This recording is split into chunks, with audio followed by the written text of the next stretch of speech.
like these animators are on shaky ground. Yes, correct.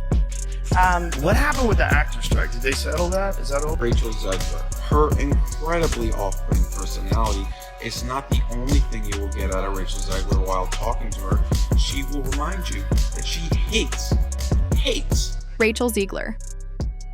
The controversial lead of Disney's Snow White remake has recently added fuel to the fire by making a bold political statement supporting Free Palestine. This move has left Disney executives panicking, fearing that the backlash could escalate into a full-blown boycott of the movie, and honestly, their fears seem warranted. After all, you reap what you sow, and Disney is now getting a bitter taste of its own medicine. The drama surrounding RachelZegler and Disney has reached new heights, and even JoeRogan couldn't resist weighing in on the chaos. Yes, you heard that right.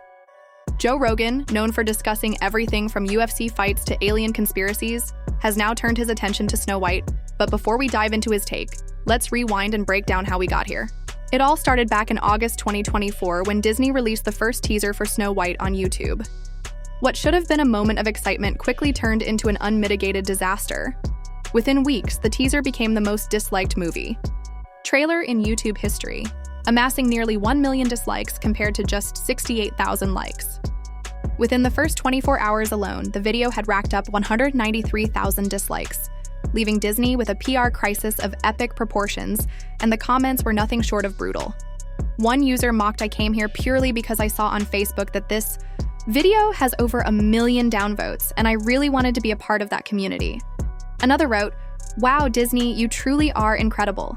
It took you 3 years, multiple rewrites, unnecessary CGI, and $29 million just for me to enjoy the comment section of a movie I'll never watch. Bless you."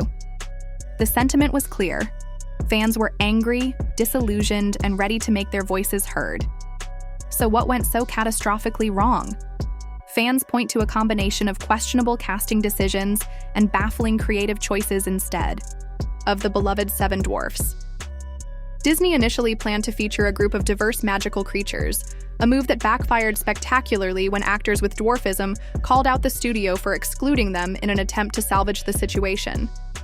Disney pivoted to CGI characters, but the results were lifeless and awkward, leaving fans wondering how a live-action remake could feel less authentic than the animated original. But the controversy didn't stop there. At the heart of this storm is RachelZegler, cast as Snow White herself, while her casting initially sparked cautious optimism.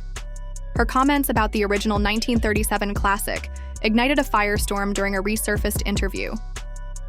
Zegler dismissed the original as extremely dated and criticized its romance, calling it creepy and weird.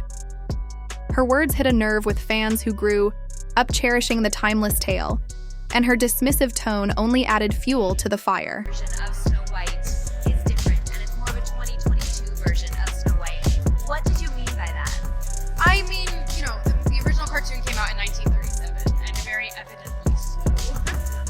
There's a big focus on her love story with the guy who literally stalks her. She's not going to be dreaming about true love. She's dreaming about becoming the leader she knows. Fans interpreted these remarks as disrespectful, not only to the original creators, but also to the generations who grew up with Snow White as a cherished part of their childhood.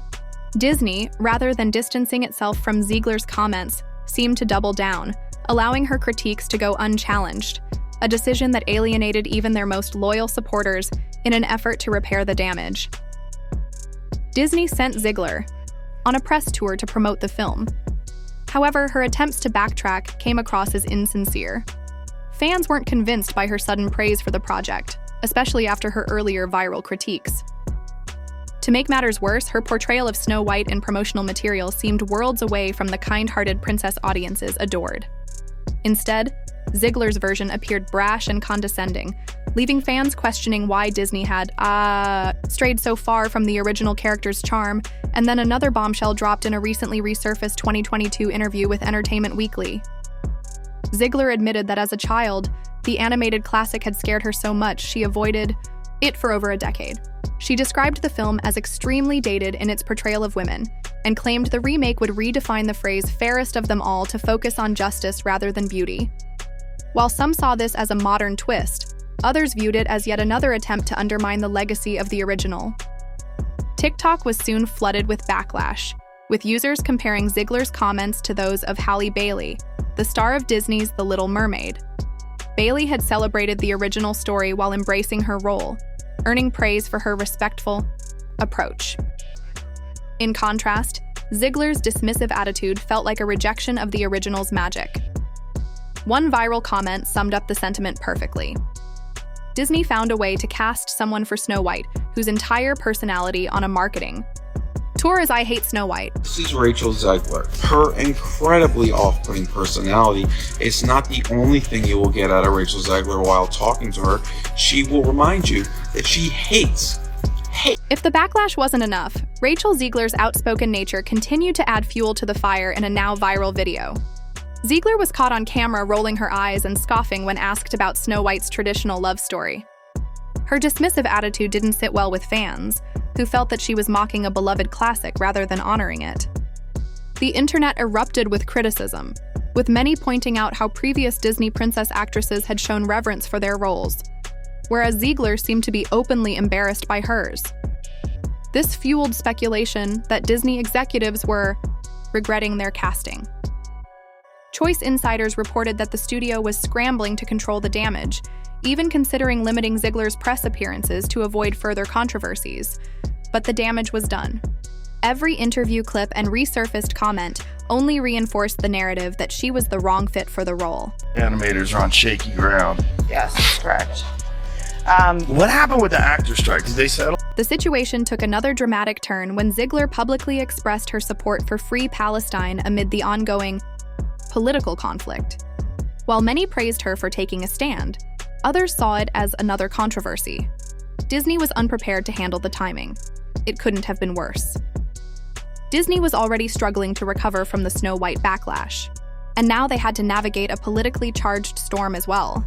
Conservative media outlets jumped on the story, with pundits calling for a boycott of the film, arguing that Disney had become too politically divisive. This left Disney in a precarious position. If they distanced themselves from Zegler, they risked alienating a segment of their audience. If they supported her, they risked further backlash. The controversy surrounding Snow White had officially evolved. Beyond just casting issues, it had become a cultural battleground. I never wanted to come off as me being ungrateful for the opportunities I have. I can also be having the greatest time and simultaneously wishing people would stop sending me down. With the movie's release date approaching, Disney's marketing strategy took an unexpected turn. Instead of highlighting Zegler, they shifted their promotional focus to Gal Gadot, who plays the evil queen. Early trailers and posters showcased Gadot's performance far more prominently than Zegler's, leading fans to speculate that Disney was deliberately downplaying their lead actress to avoid further damage. Meanwhile, industry analysts began to symbolize everything fans felt had gone wrong with modern Disney. Now, with all eyes on the film's opening weekend, one question remains. Can Disney salvage this disaster, or is this the beginning of a new era of accountability for Hollywood's biggest studio?